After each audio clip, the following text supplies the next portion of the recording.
Suatu ketika Siti Rabi'ah Al-Adawiyah yang terkenal ulama sufi perempuan mau berangkat ke tanah suci. Ulama sufi ini pergi kemana-mana gak bawa bekal.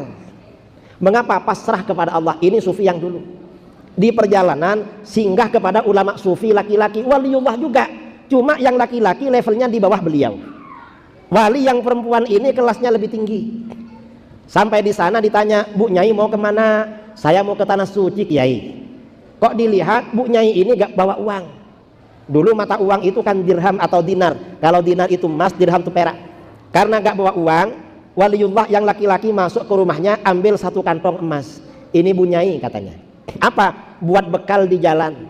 Mungkin mau beli apa-apa. Ternyata bagaimana? Bu Nyainya gak mau. Wah, saya gak perlu ini katanya. Saya gak perlu bawa kalau cuma emas. Loh kok gitu? Tangannya oleh beliau digerakkan. Begitu tangannya digerakkan, saudara, digerakkan begini, udara yang menyentuh tangannya jadi emas semua. Gini aja banyak emas di tangannya. Lah, saya gak perlu bawa, saya gini aja sudah emas ini. Tapi saya gak perlu, tak buang katanya. Ambil sampian aja. Ini ulama sufi. Artinya memang gak ingin kaya, saudara. Mengapa? Dunia ini bagi mereka takut mengganggu hatinya untuk beribadah kepada Allah. Karena hati mereka ini fokusnya hanya beribadah kepada Allah.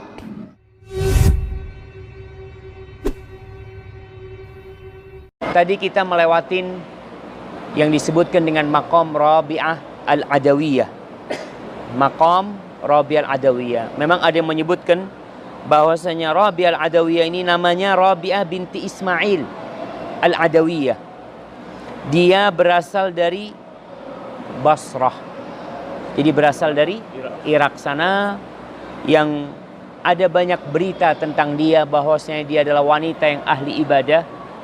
Kalau lelaki ahli ibadah itu banyak, tapi sosok wanita yang ahli ibadah itu sedikit. Bahkan kata Rasulullah sallallahu alaihi wasallam, "Kamula minar rijali katsir." Kalau lelaki yang sempurna itu banyak. Para nabi itu dari kaum lelaki. Walam yakmul minan nisa illa arba'. Adapun dari wanita tidak ada yang sampai tingkat kesempurnaan kecuali 4. Siapa aja?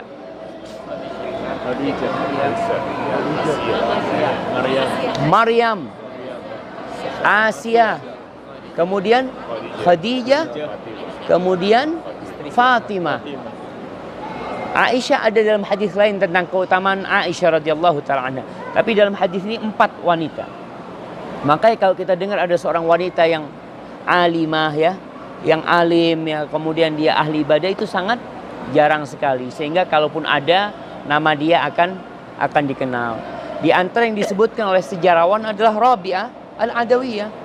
Dia disebutkan berita tentang ibadah dia, ucapan-ucapan indah dia. Walaupun ada ucapan-ucapan Rabi'ah yang berlebih-lebihan, sehingga ada para ulama yang beranggapan bahwa Rabi'ah Adawiyah sudah menyimpang dari syariat. Dan meninggal Rabi'ah Adawiyah disebutkan meninggal di Aqsa sini. Di mana? Meninggal di Yerusalem pada tahun 185 Hijriah. 185 Hijriah.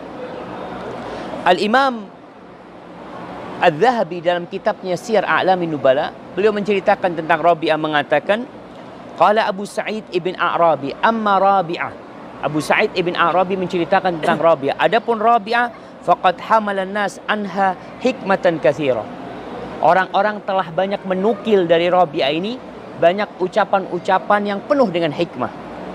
Wa haka anha Sufyan wa Syu'bah wa ghairuhuma ma yadullu ala butnani ma qila anha. Tapi ada seorang di antara alim ulama dari kalangan muhadditsin, Sufyan dan Syu'bah, yang menukil tentang Rabi'ah, yang menandakan bahwa kebanyakan nukilan orang-orang itu bohong tentang Rabi'ah. Artinya adanya ucapan-ucapan yang berlebih-lebihan tentang Rabi'ah, itu ucapan-ucapan yang bohong. Di antara ucapan yang masyhur yang menyimpang dari akidah yang dinisbatkan kepada Rabi'ah, ucapan Rabi'ah mengatakan, Allahumma in kuntu abadtuka, ya Allah, kalau aku menyembahmu karena berharap surgamu, fahrimni min jannatika. Sering dengar itu kan? Kalau aku menyembahmu karena berharap surga, haramkan aku masuk surga. Kalau aku menyembahmu karena takut dari api neraka, haramkan aku dari api neraka. Tapi kalau aku menyembahmu karena cinta kepadamu, maka itulah yang diharapkan karena kecintaan kepada Allah. Atau ucapan yang lain mengatakan, aku beribadah kepadamu bukan berharap surga, dan aku beribadah kepadamu bukan takut dari api neraka, aku beribadah kepadamu karena cinta kepadamu. Ucapan ini dinisbatkan kepada Rabi'ah Al-Adawiyah. Tapi ucapan itu tidak ada jalur yang sahih yang mengatakan Rabi'ah mengatakan hal itu. Di samping ucapan ini bertentangan dengan ayat-ayat Al-Quranul Karim, di mana kalau kita melihat Allah Subhanahu wa taala berfirman di surah Al-Anbiya ayat 90, ketika Allah menceritakan orang-orang yang soleh, para nabi. Gimana sih ibadahnya para nabi? Apakah para nabi itu berharap surga? Apakah para nabi takut dari api neraka atau tidak? Allah sebutkan di sini, innahum kanu yusari'una fil khairat.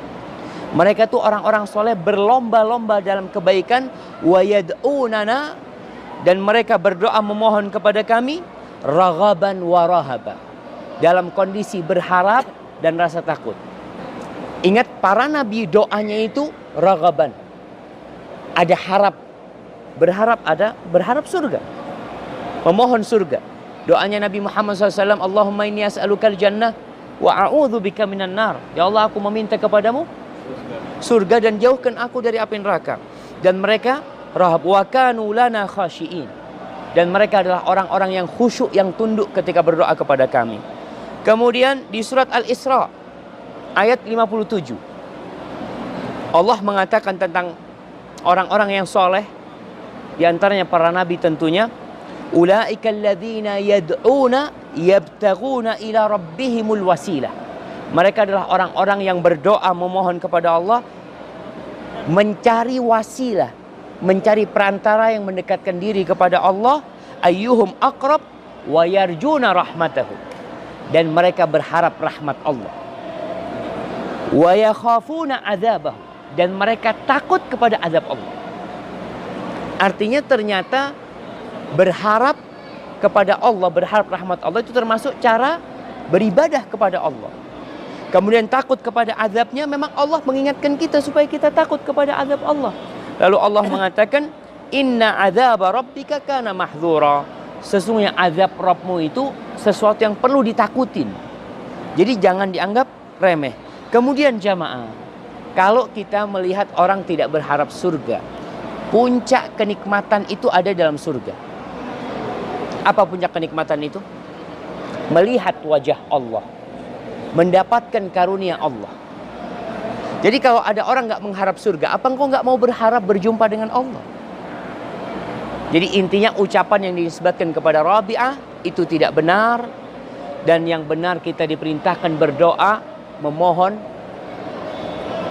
surga Allah, memohon rahmat Allah, kemudian berlindung dari azab Allah Subhanahu wa ta'ala.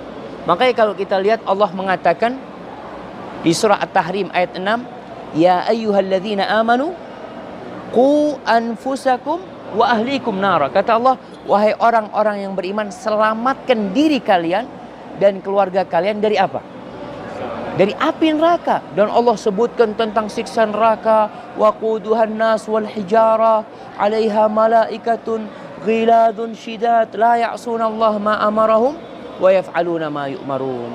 Jadi Allah di dalam Al-Quran itu menyuruh kita takut kepada Allah, takut kepada azab Allah, berharap kepada Allah, berharap surga Allah Subhanahu wa ta'ala.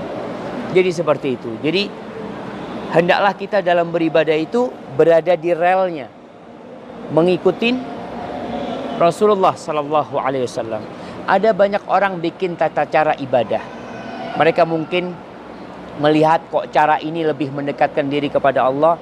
Ingatlah, jalan yang paling mendekatkan diri kepada Allah adalah as-siratal mustaqim. Kalau kita lihat jalan yang lurus ini jalan paling cepat sampai. Tapi kalau ada orang yang masih belok ya, ke kiri, ke kanan, maka yang ditakutkan nggak sampai